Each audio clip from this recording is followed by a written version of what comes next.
तपाईँ फेरि जेम्स लिमाको पेजमा स्वागत छ। विशेष यहाँ भोलिको बिहाको कार्यक्रममा यो तपाईँले देखिराख्नु भएको व्यक्तिलाई ऊ चाहिँ हुनुहुन्छ हाम्रो भोलिको बेहुलीको बाउ अजय गुप्ता है, जो लोधोमा निवासी।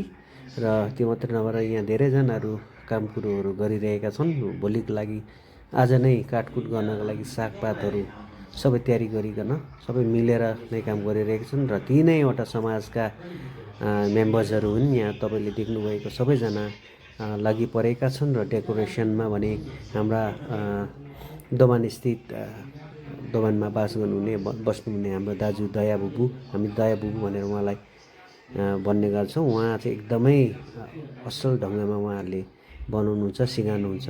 यहाँ भाइ अमित जैसवाल र लगायत यहाँ सम्पूर्ण हाम्रा चेलीबेटीहरू, तिनै समाजका चेलीबेटीहरू, हाम्रा दिदी बहिनीहरू, मामा माइजू जति पनि यहाँनिर हुनुहुन्छ सबैजना हाम्रा तिनै समाजको दिदीबहिनीहरू काम सघाइराख्नु भएको छ। सो तपाईँले यो भिडियोमा देखिराख्नु भएको छ। र यो यसरी सजाएको छ भोलिको लागि। यो एउटा बार है, जहाँनिर चिया कफी पेय पदार्थ पिलाउने जग्गा पनि हो। र यसरी नै यहाँनिर सबैजना काम कुरोहरू गरिरहेका छन्। सो तपाईँले यहाँ देखिसक्नुभयो। र भोलिको लागि लगभग तयार तमार सबै कुरो भइसकेको छ। काटकुट गर्ने कामहरू भइसकेको छ। र यसो तपाईँहरूले भोलिको हाम्रो भाइ अजय परिवारमा जो ज्येष्ठी सुपुत्री भनौँ, छोरी, अनि उसको बिहा। र यहाँ भाइ सागर हाम्रो इलेक्ट्रिकल डिपार्टमेन्टमा हुन्छ। उहाँले बाहिर हेलोजिनको लागि लाइनहरू जोडिराख्नु भएको छ। सो तपाईँले देखिसक्नुभयो। र यो भित्र तपाईँले डेकोरेसनहरू देखिसक्नुभयो। र यो चाहिँ एउटा फोटो सेसन गर्ने जग्गा, जहाँनिर फोटोहरू खिच्ने गरिन्छ। र यहाँनिर फेरि तपाईँलाई एकचोटि मैले देखाउनु भयो, यो हाम्रो लोधोमा स्थित रिक्रिएसन हल, कम्युनिटी हल भनौँ, रिक्रिएसन कम्युनिटी हलमा हामीले भाइ अजय अनि परिवारले उसको छोरीको विवाहदान गर्न लागिरहेको छ। भोलिको दिनमा तपाईँहरू पनि यस विवाहमा आइकन दुवै वरवधुलाई है, नयाँ जोडीलाई आशीर्वाद दिने ठुलो अपेक्षा राखेका छौँ। र यसरी नै काम कुरोहरू गरिरहेका छन्। सो तपाईँले देखिराख्नु भएको छ। र यहाँ अन्तमा तपाईँले यहाँ देख्नुभयो भोलिको लागि खानपानको लागि यो ब्लू कलरमा देख्नुभएको बेहुलाको बाउ, अनि लगायत यहाँनिर साइडमा चेक साइडमा हुने चेक सर्ट लाउने काका, यहाँनिर काकाहरू हाम्रो शिशु काका अनि साथी मण्डलहरू पनि यहाँ लागि परेका छन्। भोलिको लागि सरसफाइ सुन्दर ढङ्गमा सरसफाइको लागि भोलिको लागि भनेर उहाँले भनिराख्नु मासु काटकुट गरेर सरसफाइ गर्ने काम भइरहेको छ। अनि हाम्रो भाइ सुनिल पनि हुनुहुन्छ, त्यहाँ भाइ गणेश है, र यो भित्र भाइ हेमन्त, अमृता ज्वाइँ पनि हुनुहुन्छ यहाँनिर। खास काम चाहिँ यहाँभित्र भइरहेको छ। तपाईँले यहाँ देख्न सक्नुहुन्छ भोलिको लागि तयार तमार यहाँ काटकुटहरू भइरहेछ। र यहाँ डेकोरेसन सबैजना लागिरहेका छन्। भोलिको लागि सबै गरिरहेका छन्। सो तपाईँले देखिसक्नु भोलिको तयार तमार अझै पनि के कुरोहरू काम थापिरहेको कामहरू अझै पनि गरिरहेको छ। काटकुट गर्ने कामहरू यहाँ तपाईँले देख्न सक्नुहुन्छ है।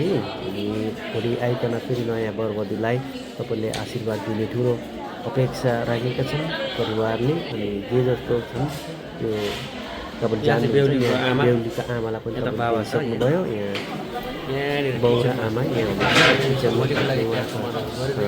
बेहुलीको बाउजू लगायत सम्पूर्ण परिवार नै कति परेका छन्। र यहाँ तपाईँले देखिसक्नुभयो एकदम सुन्दर ढङ्गमा सजाइएको यो तपाईँले देख्नुभयो है। यहाँनिर फेरि मैले तपाईँलाई एकपल्ट फेरि भोलिको लागि खाद्यको लागि भनौँ है, पकवानको लागि यहाँले छुरी चलाइरहेको छ। उसको भाइ हो बेहुलाको, हामी मामा सदेउ लगायत हाम्रो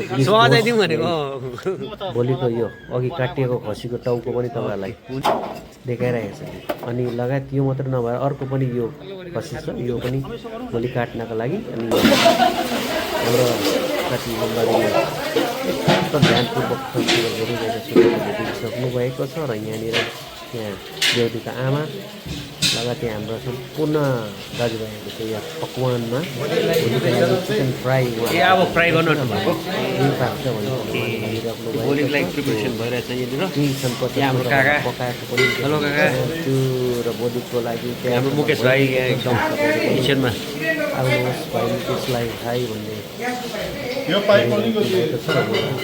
किचनमा हाम्रो बुहारी नानीले चिया बनाउँदैछ पर एकदम चियाको ड्युटी हुँदा बुहारीलाई यहाँ जयचेलाले अब यहाँ फ्राई गर्नु आँट्नु भएको छ चिकन फ्राई अब सुरु हुनै लागेछ पकाउने बेला पनि भइसकेको छ र यहाँनिर साग सब्जी चलाउनमा हाम्रो काका शिशिर अनि भाइ सुरु लागि परेका छन् र भाइ यहाँ सुरु भएछ है सुरु भएछ उहाँले एकदम मरमसला लगाइकन कुटिराख्नु भएको छ यहाँ पकाइराख्नु भएको छ तपाईँले देख्नुभयो भोलिको मिठो मिठो स्वादिष्ट भोजनको लागि अहिले नै तयार तयार गरेका छन् भाइ हेमन ज्वाइँ सुम्रेको ज्वाइँ लगायत मुकेश भाइ काका शिशिर भाइ सुनिल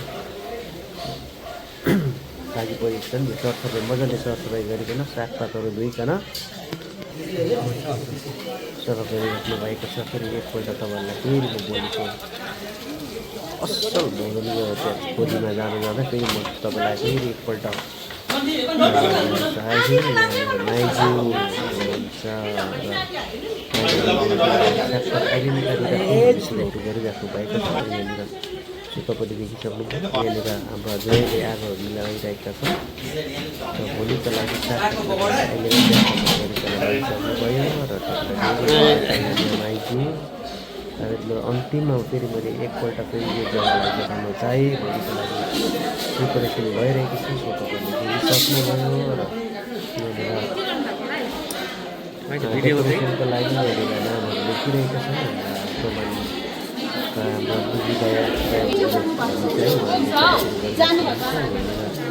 काटकुट गर्ने कामहरू सकिसकेको छ र यो कम्युनिटी हलको तल्लोपट्टि यहाँ स्टोरेज रुम पनि बनाइएको छ सो सेफ्टी र यहाँ साथी राजेश यहाँ पनि किचन छ लागि बिहामा सामानहरू राख्नु गरिरहेका छन् सो तपाईँले देखिसक्नुभयो हाम्रो एकदम सुन्दर ढङ्गमा बनिएको कम्युनिटी हो र यसरी नै हतार पतारको साथमा भोलिको लागि सबैजना लागि परेका छन् तयार तयार गरिरहेका छन् यहाँनिर भोलिको लागि आज नै सागपातहरू तयार तयार गर्ने गम्मत भइरहेको छ। त्यो अन्तमा तपाईँहरूलाई यो एउटा जग्गा देखाउन चाहिँ यहाँनिर फोटो सेसन गर्ने जग्गा र इनग्रेसन कसले गर्नुभएको थियो भन्ने कुरो यहाँ मैले